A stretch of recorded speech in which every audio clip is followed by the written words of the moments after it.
Thiruvananthapuram കിളിമാനൂരിൽ wrapper വേടന്റെ പരിപാടിക്കിടെയുണ്ടായ സംഘർഷവുമായി ബന്ധപ്പെട്ട് ആറ്റിങ്ങൽ ഇളമ്പ സ്വദേശി അരവിന്ദ് അറസ്റ്റിൽ.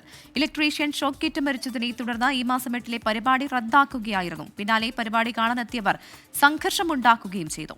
ഷഫീദ് റാവുത്തറാണ് തിരുവനന്തപുരത്ത് നിന്ന് ചേരുന്നത്. ഷഫീദ്, നിലവിൽ ഒരാൾ മാത്രമാണോ പിടിയിലായിരിക്കുന്നത്? പോലീസിനെ ഉൾപ്പെടെ ആക്രമിക്കുന്ന ഒരു സാഹചര്യമൊക്കെ ഉണ്ടായിരുന്നല്ലോ. മറ്റുള്ള പ്രതികൾക്കായുള്ള അന്വേഷണം എങ്ങനെയാണ്?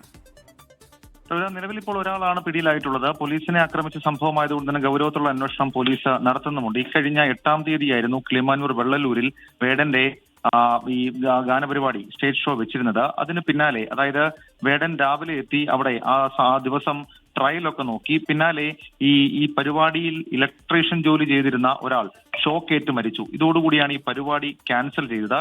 ഈ പരിപാടി റദ്ദാക്കിയ വിവരം മൈക്കിലൂടെ അനൗൺസ് ചെയ്തതിന് പിന്നാലെയാണ് ഈ പരിപാടി കാണാനെത്തിയവർ വലിയ തരത്തിൽ സംഘർഷത്തിൽ ഏർപ്പെടുന്ന ഒരു സാഹചര്യം ഉണ്ടാവുകയും പോലീസിനെ ചെളിവാരി എറിയുകയും അതേപോലെ തന്നെ അവിടെ ഉണ്ടായിരുന്ന എക്യുപ്മെന്റ്സിന് നേരെ ചെളിവാരി എറിയുകയും ചെയ്തത്. ഈ എക്യുപ്മെന്റ്സ് നശിപ്പിച്ചതിന് ആദ്യം നഗരൂർ പോലീസ് കേസെടുത്തിരുന്നു. ഇതാണ് 8 ലക്ഷം രൂപയുടെ നഷ്ടമാണ് അതിലുണ്ടായത്. അതിന് പിന്നാലെയാണ് പോലീസിനെ അടക്കം ആക്രമിച്ച സംഭവങ്ങൾ കൂട്ടിച്ചേർത്ത് പുതിയ എഫ്ഐആർ ഇട്ടത്. ആ എഫ്ഐആർ എടുത്തതിന് പിന്നാലെയാണ് ഇപ്പോൾ ആദ്യമായി അറസ്റ്റിലേക്ക് പോലീസ് കടന്നിട്ടുള്ളത്. ആറ്റിങ്ങൽ ഇളമ്പ സ്വദേശി അരവിന്ദിനെ അറസ്റ്റ് ചെയ്തിട്ടുണ്ട്. ഇയാൾ ഈ ദൃശ്യങ്ങളിൽ പോലീസ് ശേഖരിച്ച ദൃശ്യങ്ങൾ ഉൾപ്പെട്ടയാളാണ്.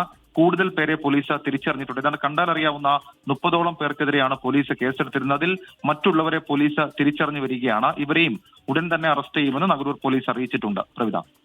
ഷഫീദ് റാവുത്തറാണ് വിവരങ്ങൾ നൽകിയത്. തിരുവനന്തപുരം കിളിമാനൂരിൽ റാപ്പർ വേടന്റെ പരിപാടിക്കിടെയുണ്ടായ സംഘർഷവുമായി ബന്ധപ്പെട്ടാണ് ഒരാളിപ്പോൾ പിടിയിലായിരിക്കുന്നത്. മറ്റുള്ളവർക്കായി പോലീസ് അന്വേഷണം തുടരുകയാണ് എന്നാണ് ഷഫീദ് റാവുത്തർ റിപ്പോർട്ട് ചെയ്യുന്നത്.